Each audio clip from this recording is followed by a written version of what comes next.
Hello, good evening बच्चों। बेटा कल हमने टॉपिक कर रहे थे SO2। SO2 की शायद मैंने आपको रिड्यूसिंग प्रॉपर्टी पढ़ाई थी, शायद पढ़ाई थी SO2 की रिड्यूसिंग प्रॉपर्टी कल। बोलो, SO2 का रिड्यूसिंग बिहेवियर मैंने कल आप लोगों को बताया था। अच्छा, मैंने आपको ये भी एक बात बताई थी कि जो SO2 है से काम कर सकता है। SO2 का जो नेचर होता है वो दोनों टाइप का नेचर, मतलब वो ऑक्सीडाइजिंग भी है एंड वो रिड्यूसिंग भी है। बताया था क्या मैंने? बताया था बच्चों, SO2 में सल्फर की वाली होती है, वो दोनों का काम कर सकता है। तो आप अब हेडिंग डालिए, हेडिंग डालो बच्चों, oxidising nature of SO2। Oxidising nature of SO2।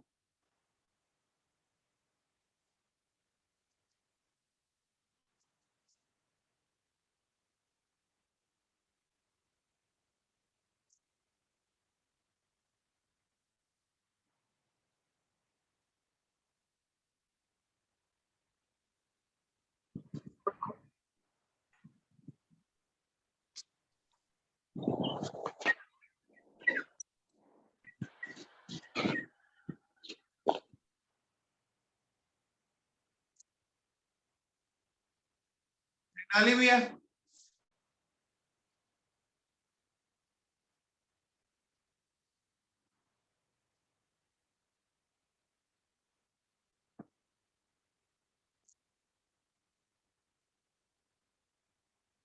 तो इसमें देखो बच्चों, ये जो SO2 है वो इस तरह से जाएगी। देखिए, यहाँ ये +4 है, यहाँ ये 0 है, ठीक है ना।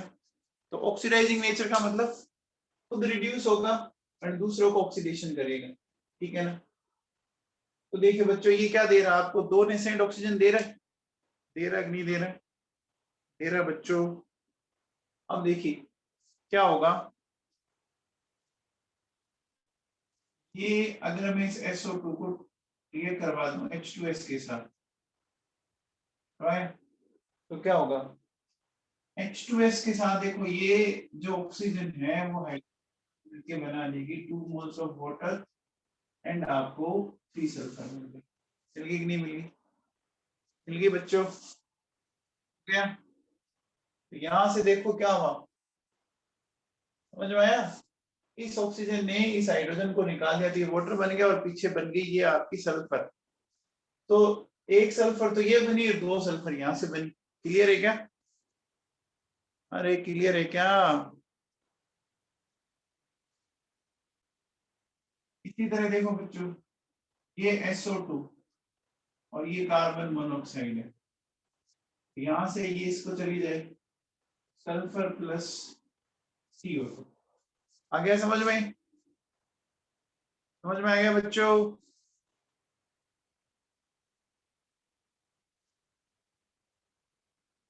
बोलो।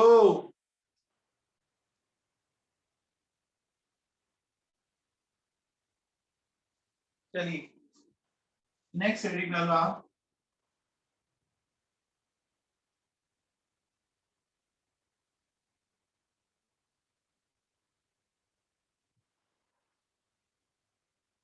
देखिए, ब्लीचिंग एक्शन ऑफ SO2।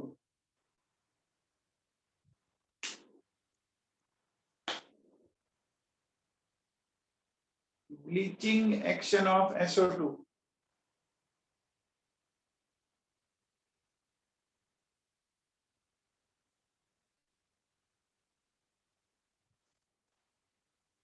लिखिए, लिखिए SO2 acts as bleaching agent। SO2 acts as bleaching agent in the presence of moisture content। SO2 acts as bleaching agent in the presence of moisture content। SO2 acts as bleaching agent in the presence of moisture content। because in moisture content it provides nascent hydrogen. It provides nascent. देखो, अगर मैं SO2 की बात करूं,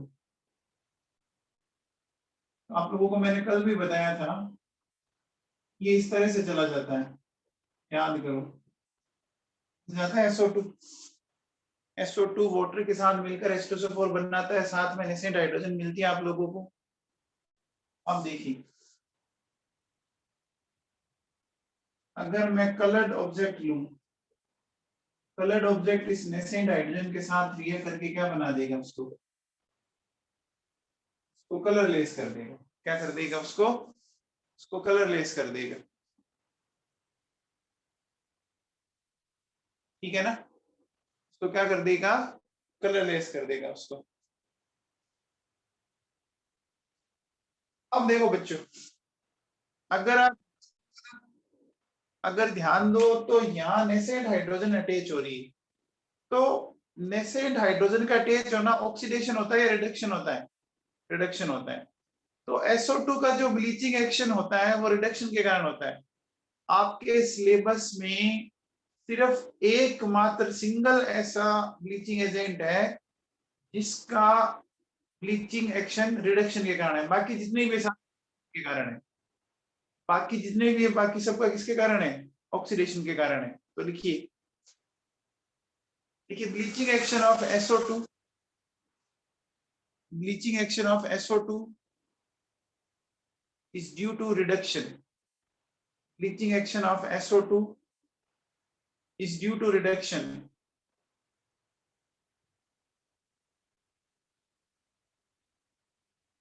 Bleaching action of SO2 is due to reduction, and it is temporary in nature, and it is temporary in nature because color is reproduced,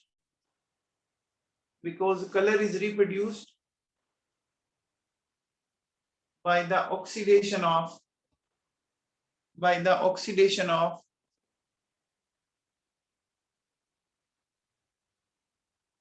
atomic oxygen, by the oxidation of oxygen. देखो बच्चों, एक बात सुनो, इसका जो reaction है वो temporary क्यों है, ध्यान दीजिए। रीजन ये है कि ये रिडक्शन के कारण हुआ। अब मुझे बताओ बच्चों, एटमॉस्फेयर में हाइड्रोजन ज्यादा होती है या ऑक्सीजन ज्यादा होती है? एटमॉस्फेयर में कौन सी गैस ज्यादा अमाउंट में, हाइड्रोजन ज्यादा है या ऑक्सीजन ज्यादा है? ऑक्सीजन ज्यादा है ना। तो होगा क्या कि इसका कलर वापस रिप्रोड्यूस जाता है, इसका कलर वापस रिप्रोड्यूस हो जाता है। क्यों? क्योंकि इसका वापस ऑक्सीजन, ठीक है ना, इसका वापस क्या हो जाता है, ऑक्सीडेशन हो जाता है। अब देखो बच्चों, एक बात सुनो, इसका ब्लीचिंग एक्शन तो किसके कारण आया, इसका ब्लीचिंग एक्शन तो किसके कारण आया, रिडक्शन के कारण आया। बाकी जो भी है आपके, जो भी है, जैसे H2O2, ओजोन, क्लोरीन, आपके ब्लीचिंग पाउडर, है ना, इनका सबका जो ब्लीचिंग एक्शन है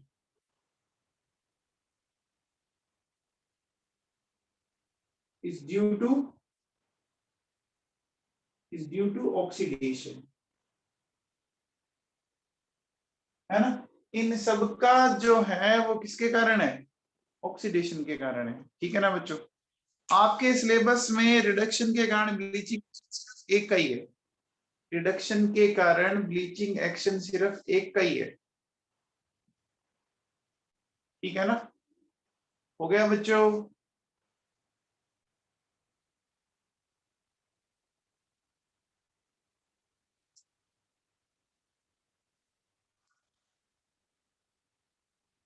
हो गया।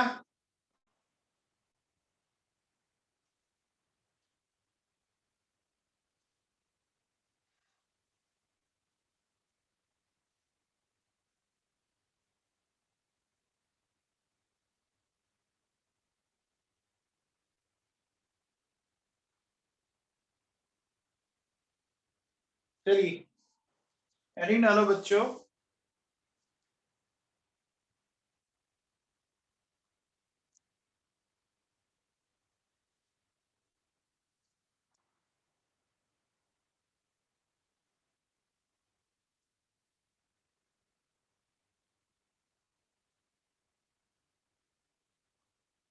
एरिन डालो hydrides of chalcogen family.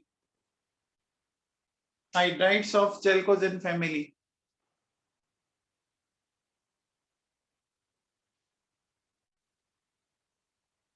Hydrides of chalcogen family लिखो। all elements of this group, all elements of this group directly combine with hydrogen,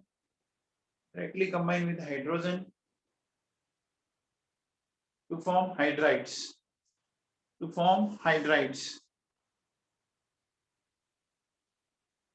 देखो बच्चों H2O,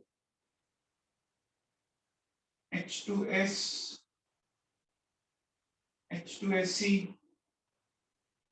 एंड H2T ऐसा होता है बच्चों, यही है, ये बनेंगे बच्चों। अब देखो बेटा सुनो, अगर मैं इस सीरीज में ऐसे चलूं H2O से H2OT तक चलूं तो बात को समझने की कोशिश कीजिएगा। देखिए जैसे जैसे आप ग्रुप में नीचे जाते हो, वैसे वैसे बॉन्ड लेंथ क्या होती है, भी इसका जनरल फॉर्मूला मैं ये कह सकता हूँ, ये हो गया, बोलो बच्चों H2E, बॉन्ड लेंथ राइज होती है, जैसे जैसे अपन ग्रुप में नीचे जाएंगे बॉन्ड लेंथ राइज होगी, तो मैं कह सकता हूँ PH बॉन्ड लेंथ बढ़ रही है। अब बताओ अगर बॉन्ड लेंथ बढ़ रही है तो बॉन्ड को ब्रेक करना इजी होगा या मुश्किल होगा? बॉन्ड लेंथ अगर राइज होगी तो बॉन्ड को ब्रेक करना इजी होगा या मुश्किल होगा? तो अपन क्या बोलेंगे, ऐसा बोलेंगे क्या, जो थर्मल स्टेबिलिटी है वो डिक्रीज कर गई, थर्मल स्टेबिलिटी डिक्रीज कर गई, तो मैं ये भी कह सकता हूँ कि रिड्यूसिंग स्ट्रेंथ जो है वो भी डिक्रीज कर गई। एक मिनट देखो, और थर्मल स्टेबिलिटी डिक्रीज कर रही है, तो मुझे बताओ इसका मतलब बॉन्ड जो होगा वो इजीली ब्रेक करेगा? अपन क्या कह सकते हैं, बॉन्ड विल ब्रेक इजीली, क्या मैं ऐसा बोलूं, बॉन्ड विल ब्रेक इजीली, सही बात है, बॉन्ड इजीली ब्रेक करेगा, मैं ऐसा कह सकता हूं। जो ये एसिडिक स्ट्रेंथ है वो बढ़ेगी, बोलो बच्चों एसिडिक स्ट्रेंथ बढ़ेगी क्या, एसिडिक स्ट्रेंथ बढ़ेगी, अरे बढ़ेगी क्या? अच्छा बताओ जब एसिडिक स्ट्रेंथ बढ़ती है तो पीएच क्या होती है, एसिडिक स्ट्रेंथ बढ़ने पर पीएच डिक्रीज करती है बच्चों। अच्छा बताओ अगर मैं आपसे पूछूं रिड्यूसिंग स्ट्रेंथ भी राइज होगी, क्यों? क्योंकि जैसे से आप नीचे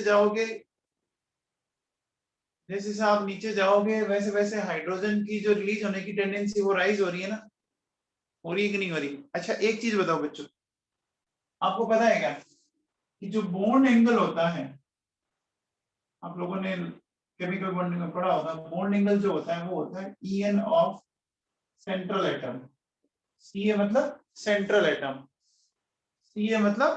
एटम। तो मुझे बताओ कि जैसे से अपन ग्रुप में नीचे जाते हैं सेंट्रल एटम की EN कम होती जाती है, ना बच्चों।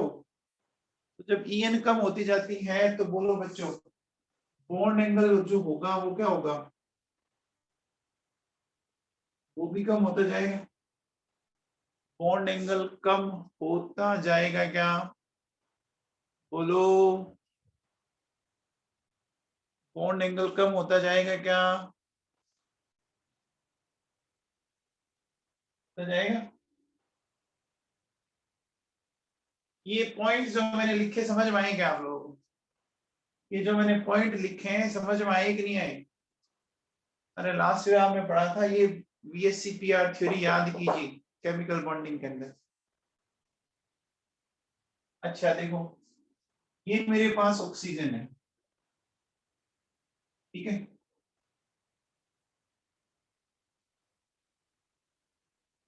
ये इस तरह से, इसमें देखिए बच्चों क्या है, 2 sigma plus 2 lone pair, 2 sigma plus 2 lone pair ये है। तो 2 सिग्मा प्लस 2 लोन पेयर का मतलब एंटीसिटी क्या आ गई, sp3 आ गई क्या, sp3 आ गई। अच्छा बताओ, ये जो आपके दोनों बॉन्ड है क्या वो मैं कह सकता हूँ बेंट है क्या, बेंट शेप बोल सकते हैं या इसको क्या बोल सकते हैं, एंगुलर शेप बोल सकते हैं, या ये भी बोल सकते हैं कि ये कैसे हैं, वी है, वी, वी शेप बोल सकते हैं, वी भी बोल सकते हैं ना, बोल सकते हैं क्या। चलिए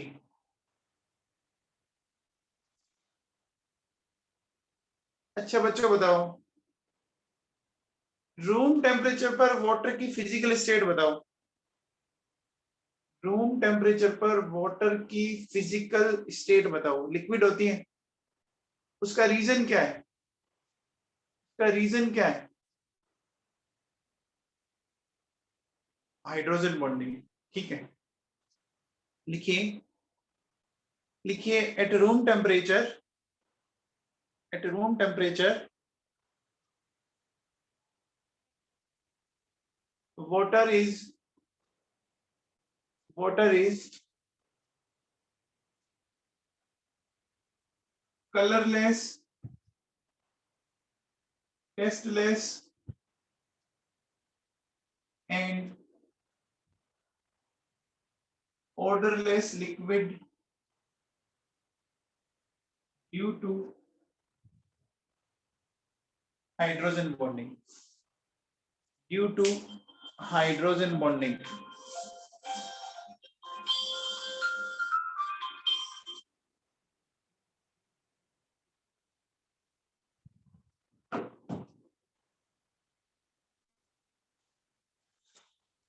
due to hydrogen bonding, देखिए at room temperature water is colorless, tasteless, odorless liquid due to hydrogen bonding and remaining all compounds, and remaining all compounds are in gaseous phase, and remaining all compounds are in gaseous phase,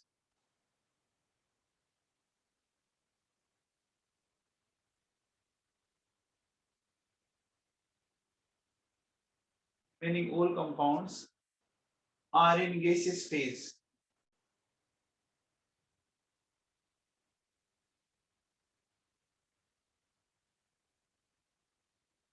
ये question आता है बच्चों।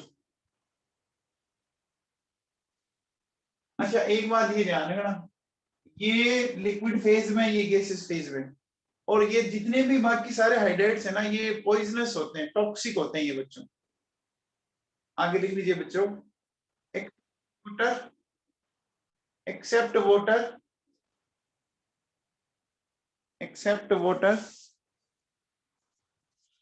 Remaining all hydrides, remaining all hydrides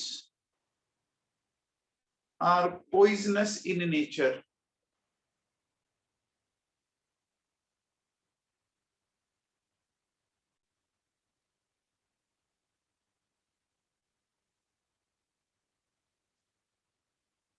ठीक है,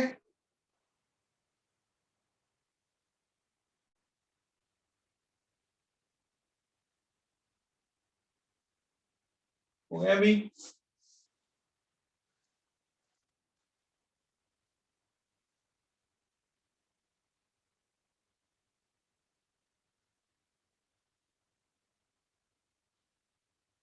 चलिए बच्चों बताओ, अगर मैं आपसे इनसे पूछूं कि इनके melting point and boiling point का ऑर्डर क्या होगा, बताओ भाई। इस ग्रुप के हाइड्राइड्स के melting point and boiling point का ऑर्डर क्या होगा, ये अपने को बताना है। देखो बताओ, इस ग्रुप के किस हाइड्राइड की melting point and boiling point maximum होगा, कौन बताएगा। इस ग्रुप के H2O मैक्सिमम, बोलो बच्चों H2O का मैक्सिमम क्यों आएगा। वेरी गुड आकाश योगी। H2O का मैक्सिमम क्यों आएगा, हाइड्रोजन बॉन्डिंग है।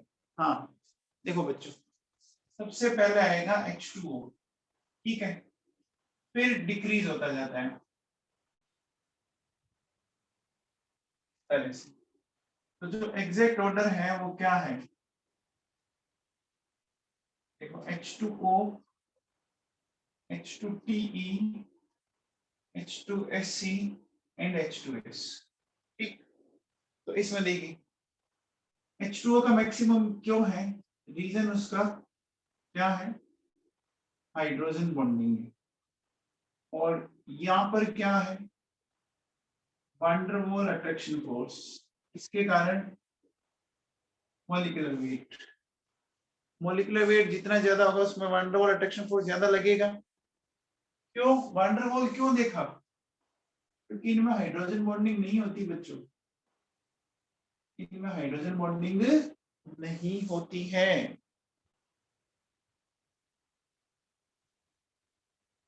हाइड्रोजन बॉन्डिंग नहीं होती है इनमें, ठीक है ना।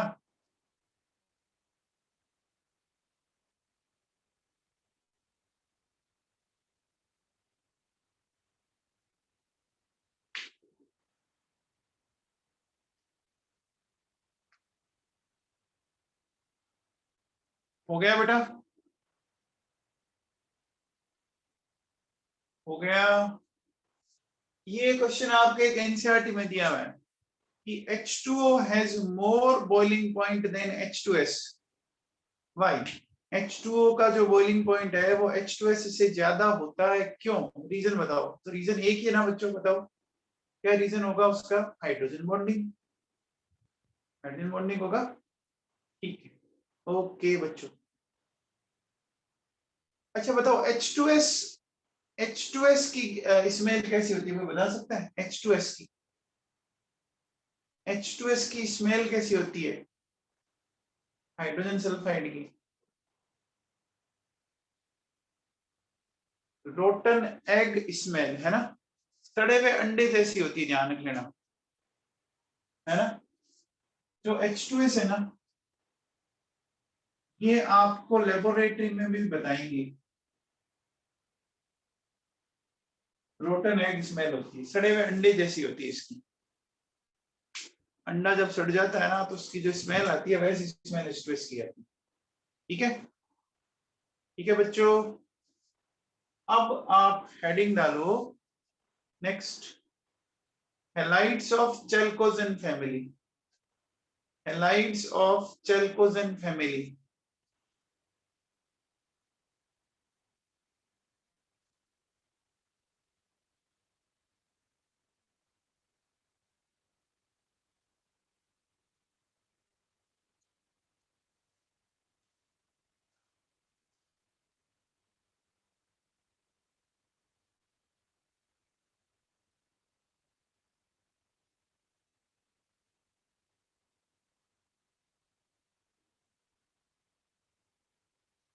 हेलाइड्स ऑफ चेल्कोजेन फैमिली लिखो, following type of halides, following type of halides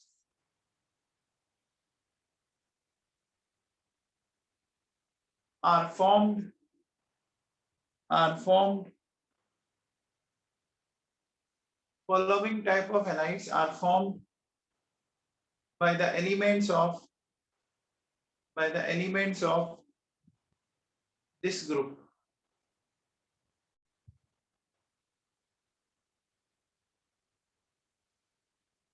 सबसे पहला लिखो नंबर 1,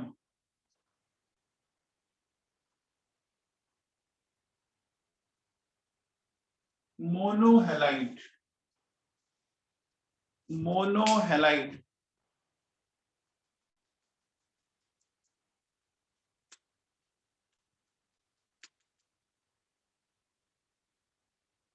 मोनोहैलाइड इसमें लिखिए they are found in dimeric form. They are found in dimeric form. Dimeric समझते हैं बच्चों? डाइमेरिक, डाई मतलब दो, dimeric form. They are found in dimeric form. कैसे समझते हैं? देखो देखो बच्चों, जैसे O2F2, S2F2 है ना, S2Cl2, S2Br2, Sc2F2, Sc2Cl2, Sc2Br2, ये इस तरह से है बच्चों। ठीक है, अब देखिए बेटा इसमें क्या है। इसमें अगर मैं आपसे बोलूं, जैसे मैंने ये लिया, देखो ये मेरे पास, तो ध्यान दीजिए बच्चों, जैसे ये पार्ट दो बार रिपीट हुआ क्या? SF SF दिख रहा है आपको? SF SF रिपीट हुआ कि नहीं हुआ? मैं इसको ऐसे लिख सकता हूँ बच्चों, इस तरह से। तो अब समझ में आ गया? डाइमर की फॉर्म में मिल रही है। मोनो जो हैलाइड है वो किसकी फॉर्म में मिल रहे हैं? डाइमर की फॉर्म में मिल रहे हैं। अब देखो बच्चों, जब अपन इनकी स्ट्रक्चर देखते हैं ना, तो इनकी स्ट्रक्चर देखो कैसी दिखती है हमें।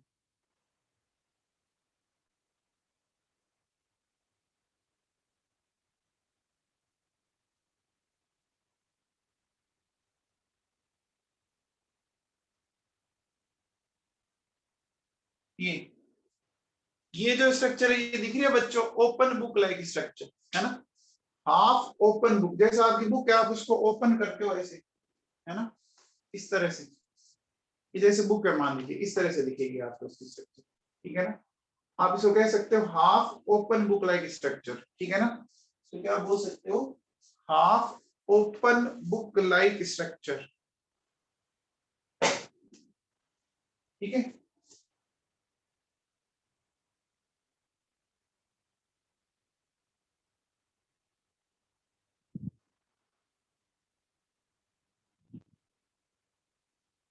ठीक है।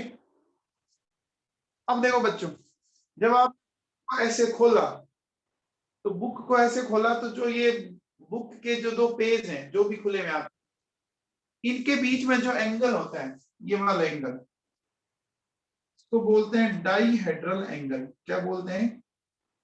Dihedral angle. ठीक है ना, इसको क्या बोलते हैं? डाईहेड्रल एंगल बोलते हैं बच्चों। ठीक है ना, तो लिखिए इसमें, लिखिए all monohalides, all monohalides have, all monohalides have open book like structure.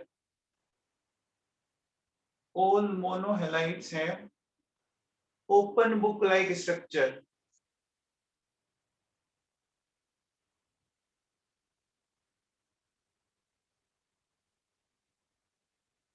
And that's why they are non-planar. They are non-planar, non-planar and polar. Non-planar and polar. आप बताओ बच्चों, ये ओपन बुक है तो क्या ये एक प्लेन में है क्या? अरे दोनों जो आपने पेज खोले वो अलग अलग प्लेन में है ना।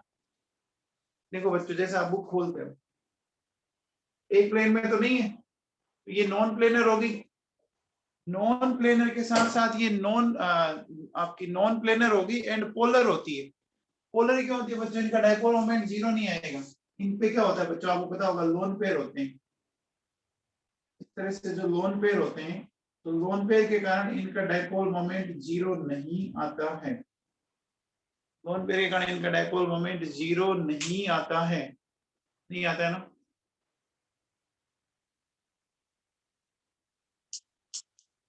अब देखो बच्चों सुनो, अगर मैं आपसे बात करूं, आपको जब भी है ना,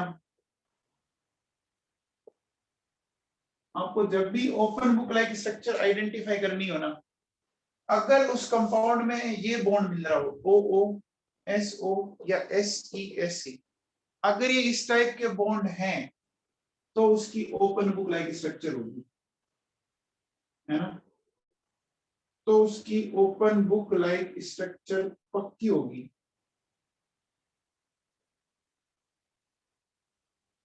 कि open book like structure confirm होगी बच्चों, कि open book like structure confirm होगी। Oxygen oxygen, sulphur sulphur, selenium selenium, अगर इस टाइप के बॉन्ड आपको दिख रहे हैं सिंगल बॉन्ड, तो उसकी ओपन बुक लाइक स्ट्रक्चर 110% होगी। आगे लिखो बच्चों,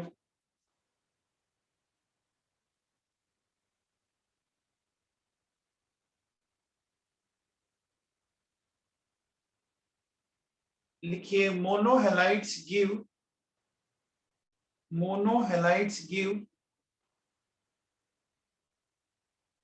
disproportion reaction, monohalides give disproportion reaction on heating,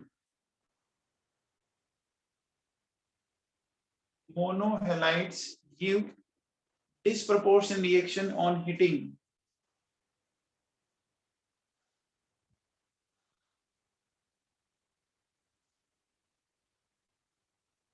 देखो बच्चों, ये क्या कहना चाह रहा हूं, डिस्प्रोपोर्शन समझते हैं आप? डिस्प्रोपोर्शन समझते हैं आप लोग? देखो, वो जैसे मेरे पास ये है Sc2Cl2, इसको हीट किया मैंने, है ना। हीट करने पर देखो बच्चों क्या हुआ,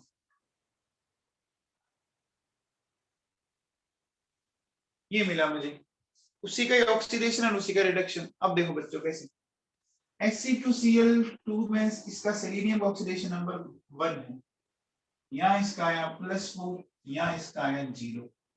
देखो +1 से +4 क्या हो गया, ऑक्सीडेशन, इन +1 से 0 क्या हो गया, रिडक्शन। बोलो बच्चों, ऑक्सीडेशन एंड रिडक्शन हो गया। तो सेलेनियम का ऑक्सीडेशन हो रहा है और सेलेनियम के रिडक्शन हो रहा है, तो कैसी रिएक्शन हो गई, डिस्प्रोपोर्शन हो गई बच्चों, डिस्प्रोपोर्शन हो गई।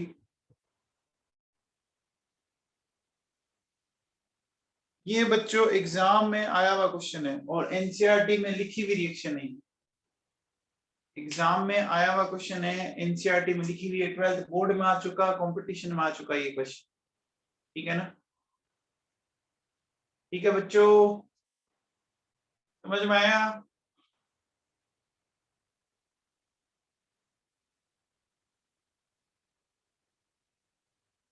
तो अभी हमने कौन से लाइट पढ़े, अभी हमने कौन से लाइट पढ़े हैं बच्चों, मोनोहेलाइट, है ना। मोनोहेलाइट के बाद अब आप हेडिंग डालो बच्चों डाई हेलाइट। मोनोहेलाइट के बाद अब आप हेडिंग डालो डाई हेलाइट।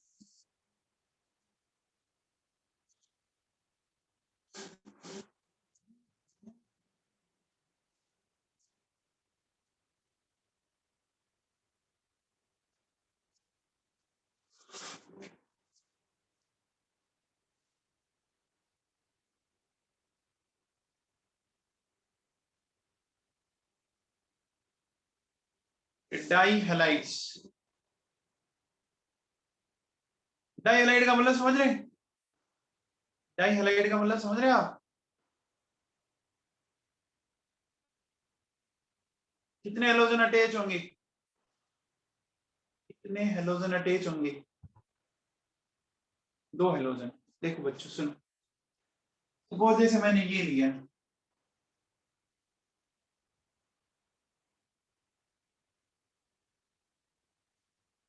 SF2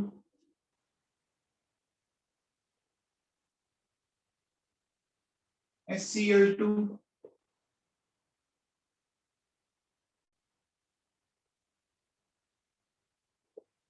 SBr2, ठीक है? SF2 SCl2 SBr2 ये लिया बच्चों ने, ठीक है ना? अब देखो बच्चों इसको समझो, यहाँ अगर आप ध्यान दो तो सेंट्रल एटम तो सब में सिमिलर है, दिख रहा है, सल्फर सल्फर सल्फर। क्या हो रहा है बच्चों? साइड एटम जो है वो चेंज हो रहा है ना, साइड एटम चेंज हो रहा है। तो बच्चों आपको पता है क्या, बॉन्ड एंगल जो होता है वो क्या होता है? वो En ऑफ साइड एटम के इनवर्सली प्रोपोर्शनल होता है, जानते हो क्या? सेंटर एटम के तो डायरेक्टली एंड साइड एटम की इनवर्सली होता है, जानते हो कि नहीं जानते हो आप? ऐसा क्यों? देखो फ्लोरीन की मैक्सिमम है तो इलेक्ट्रॉन को अपनी तरफ खींच के रखेगा, तो यहाँ डिस्टेंस राइज हो गई, डिस्टेंस राइज होगी तो रिपल्शन कम होगा। अब कंपैरेटिवली यहाँ इतना इधर नहीं होगा, यहाँ थोड़ा इस तरफ होगा, यहाँ थोड़ा और इधर आ गया इस तरह से, तो यहाँ डिस्टेंस सबसे कम होगी बॉन्ड पेयर के बीच में, यहाँ रिपल्शन मैक्सिमम होगा कि नहीं होगा? होगा। अरे होगा क्या? तो बताओ बच्चों इनमें बॉन्ड एंगल क्या आएगा? बॉन्ड एंगल सबसे ज्यादा किसका आएगा? SF2 का, SCl2 का, SBr2 का, कौन सा आएगा? SBr2 का आएगा, आएगा ना? आएगा बच्चों। En ऑफ साइड एटम जितना कम होगा बॉन्ड एंगल ज्यादा हो जाएगा। अब देखो जैसे अगर मैं बोलूं आपसे OF2 है ना, फिर Cl2O Br2O, बताओ बच्चों बॉन्ड एंगल बताओ क्या आएगा? बॉन्ड एंगल बताओ क्या आएगा?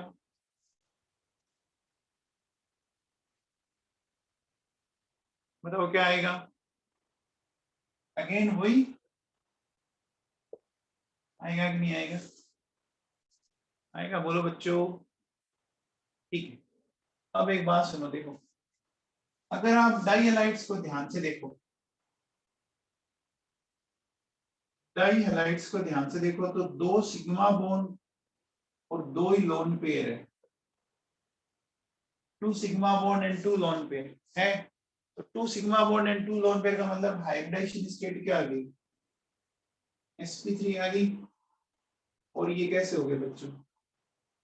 ये बेंट शेप हो गए कि नहीं हो गए? बेंट शेप हो गए कि नहीं हो गए? हो गए।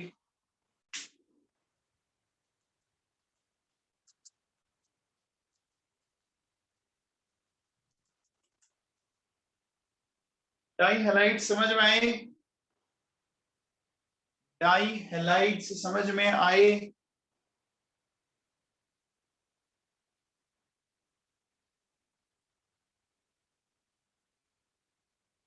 डाई हैलाइड्स के बाद बच्चों अब आप हेडिंग डालो टेट्रा हैलाइड्स।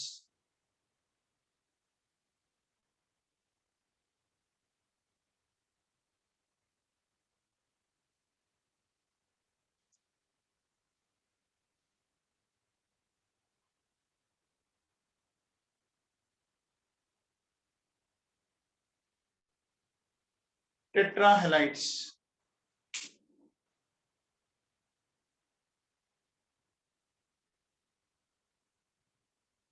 देखो बात टेट्रा हैलाइड्स की करते हैं, तो आप बताओ टेट्रा हैलाइड्स देखो बच्चों ऐसे SF4 SCF4 TEF4 इस तरह के। तो आप लोगों को दिख रहा है क्या बच्चों इसमें कितने हेलोजन जोड़े हैं मैंने? कितने हेलोजन अटैच कर दिए? 4 हेलोजन अटैच कर दी। अब बच्चों बताओ कि ये जो सल्फर सेलेनियम टेलुरियम है, सल्फर सेलेनियम टेलुरियम, इनके वैलेंसी शेल में कितने इलेक्ट्रॉन्स होते हैं? सल्फर सेलेनियम टेलुरियम, इनके वैलेंसी शेल में कितने इलेक्ट्रॉन होते हैं? 6 इलेक्ट्रॉन होते हैं ना।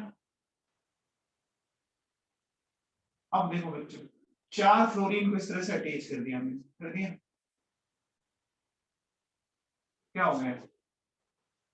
4 सिग्मा बॉन्ड और 1 लोन पेयर।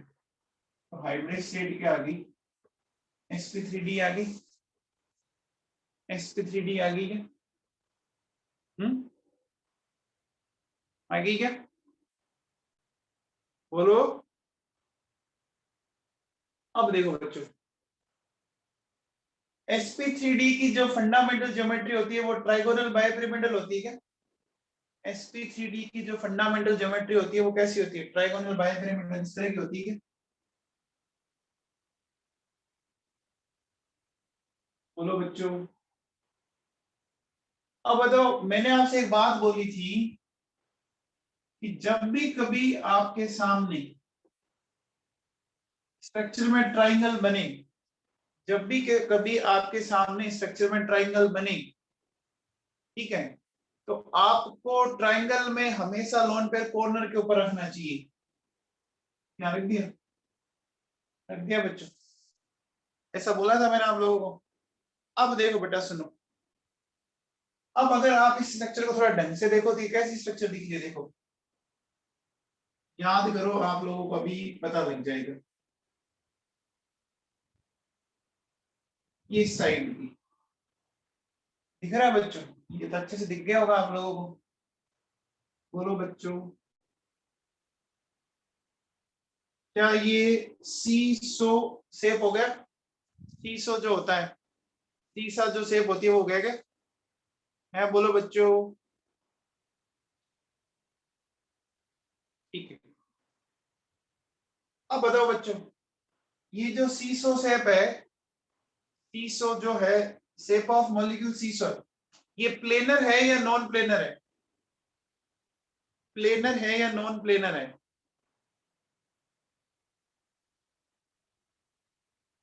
ये नॉन प्लेनर है ना बच्चों, सारे एटम एक प्लेन में आ नहीं सकते ना।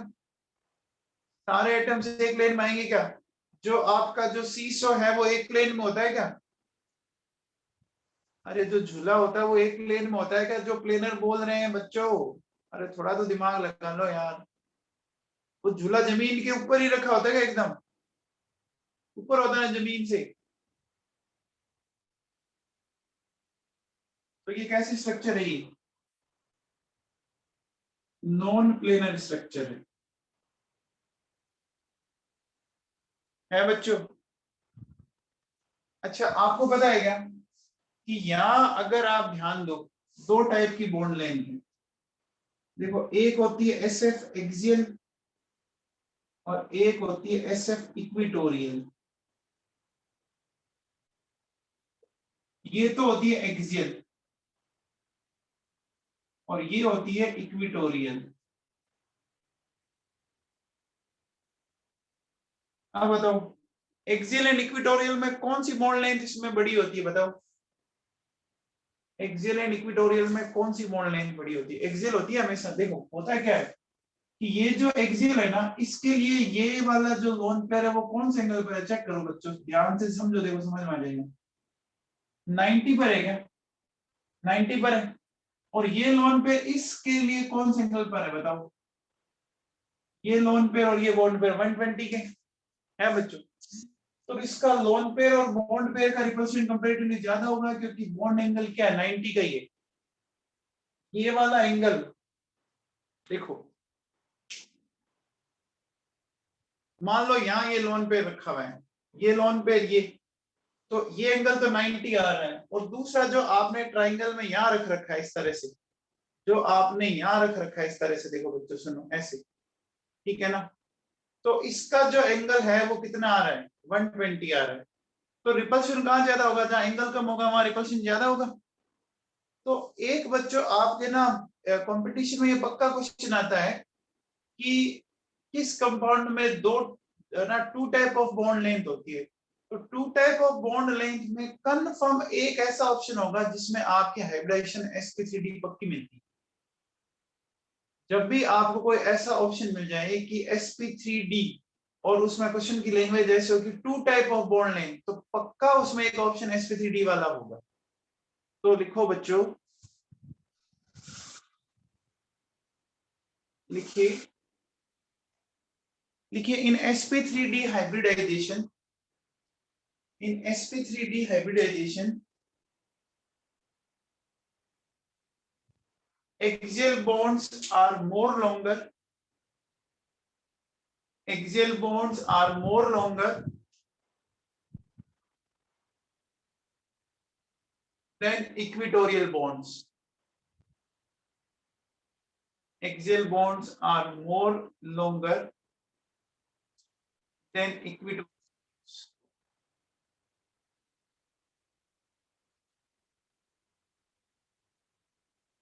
ठीक है, हाँ बताओ बच्चों, इसमें कितने एक्सियल बॉन्ड है बताओ, इसकी स्ट्रक्चर में कितने एक्सियल बॉन्ड है बताओ देख के। दो है ना, देखो है। तो अगर मैं इस SF4 को हीट कर दूं ना, ये दोनों फ्लोरीन निकल जाएगी बाहर, ये दोनों फ्लोरीन बाहर निकल जाएगी और ये कन्वर्ट हो जाएगा SF4 से SF2 के अंदर।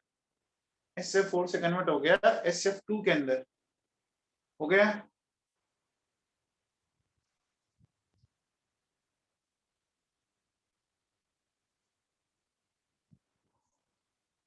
हो गया बच्चों,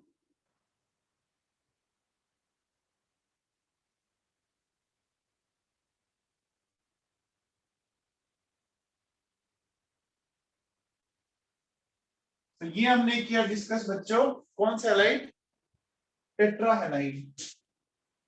अब आप हेडिंग डालो बच्चों हेक्सा हैलाइड।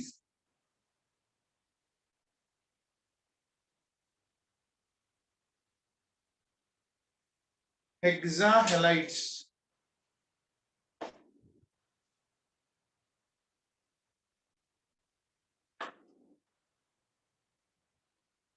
हेक्सा हैलाइड की बात करते हैं बच्चों अपन।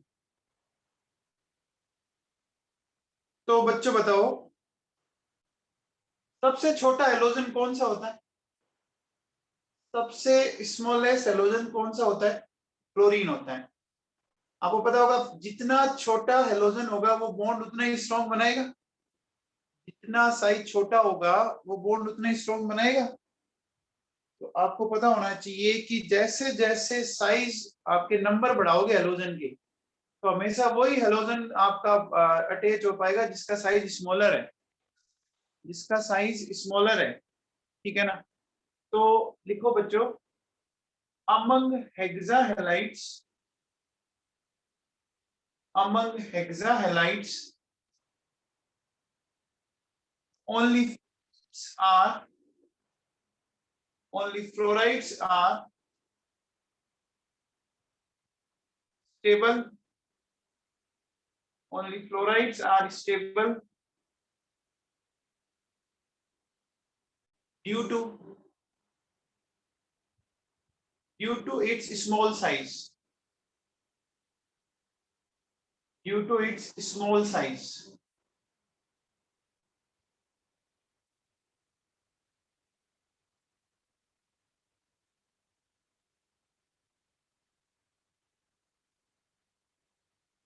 All hexafluorides, all hexafluorides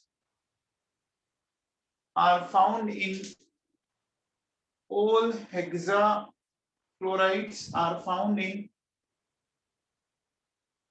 gaseous phase. All hexafluorides are found in gaseous phase. देखो बच्चों, अगर अपन लिखें एग्जांपल,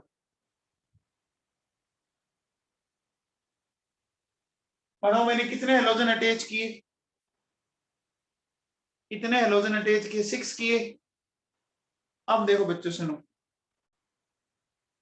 सल्फर के वैलेंसी शेल में आपको पता ही होगा 6 ही इलेक्ट्रॉन होते हैं, तो 6 फ्लोरीन को मैंने ऐसे कनेक्ट कर दिए, कर दिए। तो बच्चों अब बताओ, ये जो स्ट्रक्चर आ रही है, ध्यान दीजिए क्या दिख रहा है आपको इसके अंदर। आप इसमें अगर ध्यान दो तो इसमें क्या है, 6 सिग्मा बॉन्ड है। 6 सिग्मा बॉन्ड का मतलब वाइब्रेशन आ गई sp3d2, sp3d2 आ गई बच्चों। और ये कौन सी स्ट्रक्चर हो गई, ऑक्टाहेड्रल हो गई। होगी कि नहीं होगी, ऑक्टाहेड्रल हो गई, हो गई बेटा। अब देखो बच्चों सुनो, इस ऑक्टाहेड्रल में एक बात ध्यान से सुनना, अच्छे समझना। देखो ये जो सल्फर है ना, ये जो सल्फर है ना बच्चों, ये क्या होता है कि ये पूरी तरह से एकदम कवर होता है, कवर्ड होता है किन के कारण, फ्लोरीन के कारण। कैसे, देखो सपोज मान लो मेरे पास ये 4 फ्लोरीन है, समझना इसको ढंग से, ये 4 फ्लोरीन है, ठीक है, ये वाली स्क्वायर वाली, इनके बीच में ये सल्फर है, ठीक है। फिर एक फ्लोरीन ऐसे ऊपर से है और एक फ्लोरीन ऐसे नीचे से है। तो मुझे एक बार बताओ बच्चों, आप इसको समझो, एक सल्फर बीच में, इसको चारों तरफ से आपने सराउंड कर रखा है, एक ऊपर से एक नीचे से, यानी एक तरह से जो सल्फर है वो पूरी तरह से ढक गया क्या, सल्फर जो है वो पूरी तरह से क्लोज हो गया ना। मतलब अब वहां पर आपको सल्फर की कोई सरफेस दिख ही नहीं रही, समझ रहे हो क्या। अरे समझ पा रहे हो, ये सल्फर चारों तरफ से, ऊपर से एक फ्लोरीन आके ऊपर से और ढक दिया, और एक नीचे से एक आके वो ढक दिया, पूरी तरह से ढक गया। तो अब मुझे बताओ, कोई रिएजेंट, कोई अटैकिंग स्पीसीज इसको अप्रोच ही नहीं कर सकती ना, क्योंकि ये तो क्लोज है, बंद है। अरे समझ में आएगा। तो इसके कारण क्या होगा कि बच्चों, SF6 जो होता है वो हाईली इनर्ट कंपाउंड, क्या होता है, हाईली इनर्ट कंपाउंड होता है। तो लिखो बच्चों, लिखिए SF6 is highly inert compound, SF6 is highly inert compound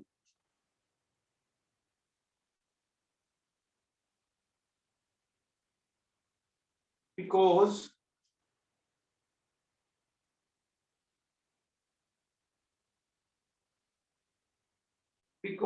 sulfur atom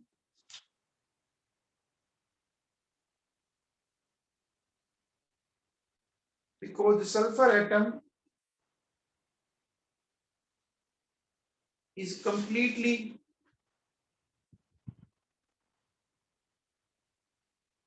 surrounded by 6 fluorine atoms, 6 fluorine atoms.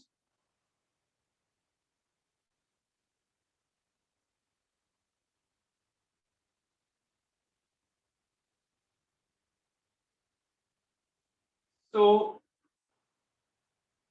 any molecule, any molecule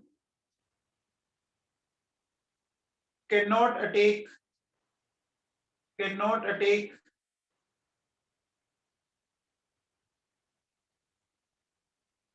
on sulfur atom, cannot attack on sulfur atom.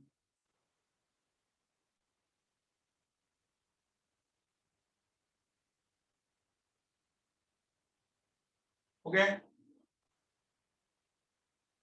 हो गया बच्चों।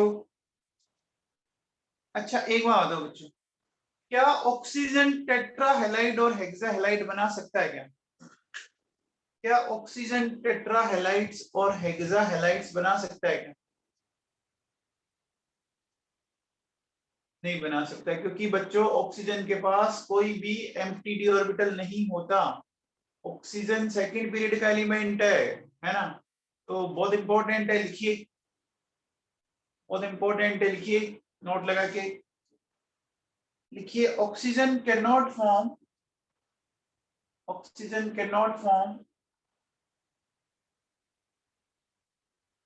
tetrahalides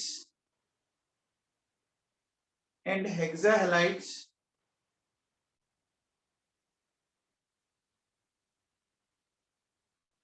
due to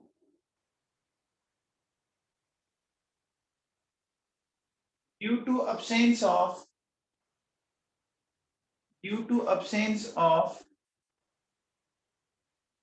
empty d orbital, due to absence of empty d orbital.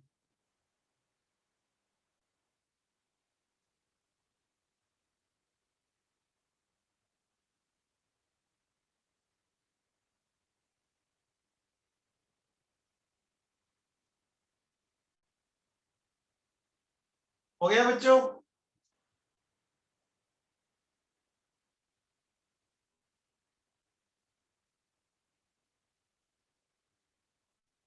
लिख लिया? अब आप heading डालो बच्चों, अब आप हेडिंग डालो O2 ऑक्सीजन।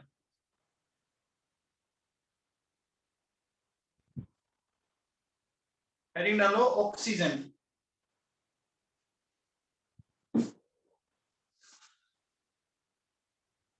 ऑक्सीजन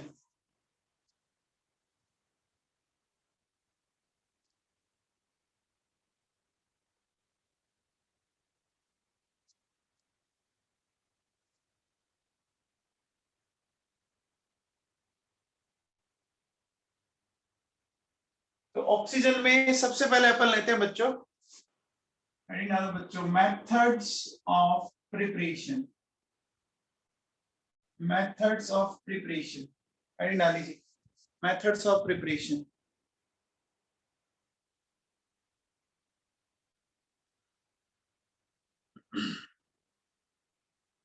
तो मेथड्स ऑफ प्रिपरेशन में देखो, इसमें लिखो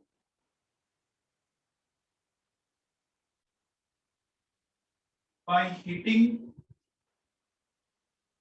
metal oxides, by heating metal oxides. तो बच्चों देखो समझने की कोशिश कीजिएगा, आपको याद है क्या मैंने आपको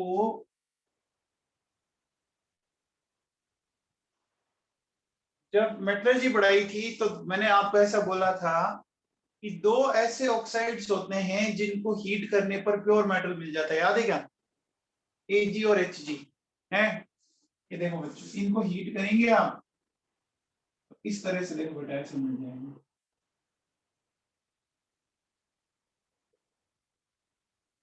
मिल जाएगा, ऐसा मिल जाएगा बच्चों। अब देखो बेटा सुनो, ये PbO2 है, PbO2 में Pb कौन सी स्टेट में? +4। इसको हीट करो, ये ऑक्सीजन को ऐसे रिलीज कर देता है बच्चों और +2 में चला जाता है। चला जाता है क्या? आपको पता होगा Pb की कौन सी स्टेट ज्यादा स्टेबल है, बताओ? Pb की +2 स्टेट ज्यादा स्टेबल है या +4? +2 ज्यादा है ना। रीजन उसका पता है क्या आप लोगों को? Pb की +2 स्टेट ज्यादा स्टेबल है, इसका रीजन होता है इनर्ट पेयर इफेक्ट। कौन सा? Inert pair effect. Inert pair effect होता है, ठीक है। अब देखो बच्चे सुनो, Pb3O4 है, ठीक है, मेरे पास ये Pb3O4 है। तो Pb3O4 को भी अगर आप हीट करोगे ना, Pb3O4 को भी अगर आप हीट करोगे ना तो क्या मिलेगा? देखो 3PbO plus half of O2। Pb3O4 जानते हो क्या बच्चों, कैसा ऑक्साइड है जानते हो क्या? Pb3O4 के बारे में कुछ पता है क्या? देखो Pb3O4 एग्जैक्टली मिक्स्ड ऑक्साइड है, रीजन इसमें ये मिलता है, देखो इस तरह से PbO एंड PbO2। Pb3O4 में क्या है? PbO एंड PbO2, ठीक है ना? क्या है? Pb3O4 में PbO एंड PbO2। तो देखो बच्चों ध्यान देना, 2 मोल PbO तो पहले से ही है, ये 2 मोल तो पहले से ही है, ये जो मोल है ना PbO2 ये कन्वर्ट होता है आपका PbO के अंदर। तो 2 ये थे, एक इससे और बन गया, तो टोटल कितने मोल बन गए बच्चों? 3 मोल बन गए क्या? अरे 3 मोल बन गए क्या? PB3O4 में 2 मोल PbO तो पहले से ही है। ये PbO2 हीट करने पर जाता है बच्चों, जाता है कि नहीं जाता? अरे समझ में आया क्या? PB3O4 समझ में आया क्या? ठीक है, फिर देखो, फिर अपन लेते हैं फ्रॉम H2O2। H2O2 को जानते हो क्या बच्चों? H2O2 को जानते हो क्या? ये हाइड्रोजन परऑक्साइड, इसकी कैसी स्ट्रक्चर होती है? H2O2 की स्ट्रक्चर कैसी होती है? ओपन बुकला की स्ट्रक्चर होती है ना। इसको हीट करो बच्चों मैग्नीज ऑक्साइड की प्रेजेंस में, MnO2 की प्रेजेंस में, ठीक है ना। ये इस तरह से ब्रेक हो जाएगा, H2O plus half O2, H2O plus half, ये ब्रेक हो जाता है। बताओ ये ब्रेक क्यों हो गया? H2O2 ऐसे ब्रेक क्यों हो गया, पता लगा? देखो एक्चुअली क्या होता है, इसकी स्ट्रक्चर आप ये कहते हो, तो यहाँ जो ये लोन है दोनों ऑक्सीजन पर, इनके बीच में क्या होता है? इनके बीच में रिपल्शन होता है, और इस रिपल्शन के कारण क्या होता है? इस रिपल्शन के कारण इस अनस्टेबल होता है, हीट करने पर जल्दी से क्या हो जाएगा? ब्रेक डाउन हो जाएगा। जाएगा क्या? हो जाएगा क्या, बोलो?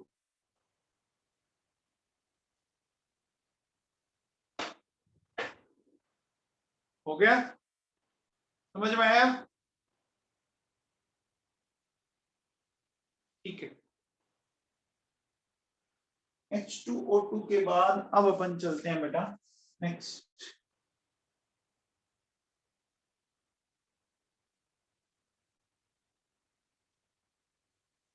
नेक्स्ट देखो,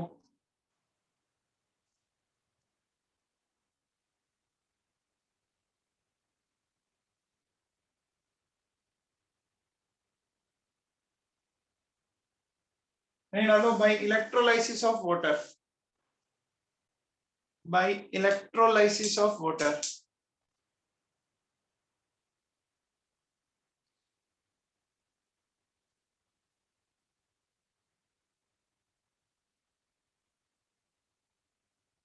देखो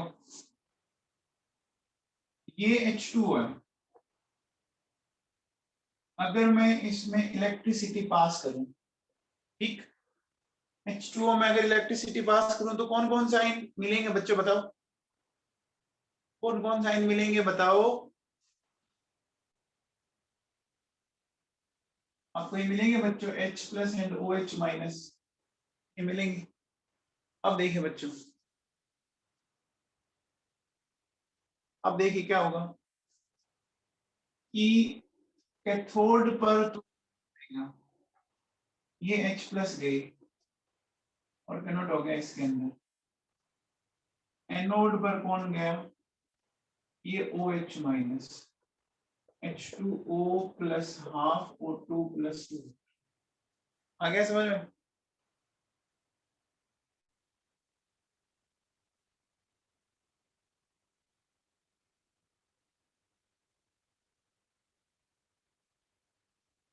आ गया? अच्छा बच्चों बताओ, ऑक्सीजन का सबसे अच्छा सोर्स क्या है? ऑक्सीजन का सबसे अच्छा सोर्स क्या है, कौन बताएगा?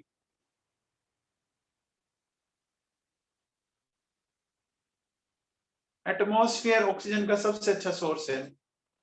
आपको पता है क्या, जो एयर होती है वो ऑक्सीजन का सबसे अच्छा सोर्स होता है। एयर के अंदर ऑक्सीजन बहुत है। अभी आपने देखा वो बच्चों, कोरोना के टाइम में ऑक्सीजन प्लांट लगे थे ऑक्सीजन प्लांट जगह जगह अपनी कंट्री के अंदर। तो वो जो ऑक्सीजन प्रोड्यूस कर रहे थे वो कहाँ से कर रहे थे? वो ऑक्सीजन कहाँ से प्रोड्यूस कर रहे थे? एटमॉस्फेयर से ही तो कर रहे थे। अरे एटमॉस्फेरिक ऑक्सीजन को ही तो वो लिक्विफाइड कर रहे थे। हाँ भैया लिखो, नेक्स्ट लिखो, फोर्थ लिखो, by fractional distillation of liquid air by fractional liquid air, ठीक है ना। लिक्विड एयर का जो फ्रैक्शनल डिस्टिलेशन करोगे ना लिक्विड एयर का। अच्छा, एयर के अंदर और कौन कौन सी गैसेस होती है बताओ। एयर के अंदर दो मेन गैसेस होती है, कौन कौन सी? एयर के अंदर दो मेजर गैसेस कौन कौन सी? ऑक्सीजन एंड नाइट्रोजन होती है ना। ऑक्सीजन एंड नाइट्रोजन जो है वो दो मेजर गैसेस होती है। तो ऑक्सीजन और नाइट्रोजन का जो मेजर सोर्स है ना वो हमारी क्या है?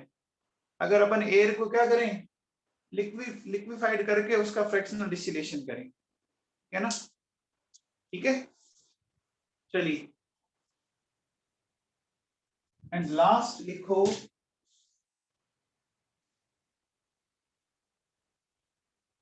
पानी क्लोरेट्स।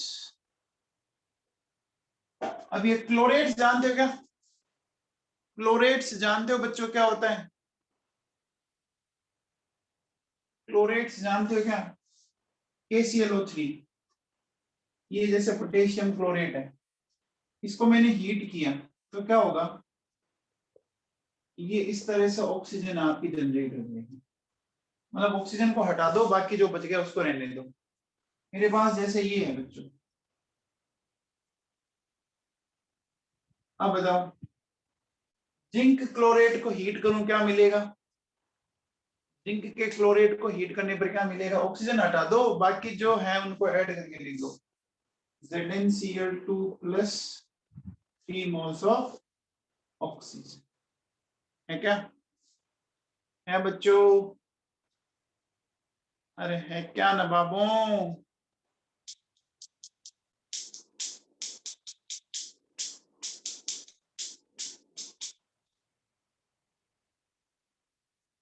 समझ में आया?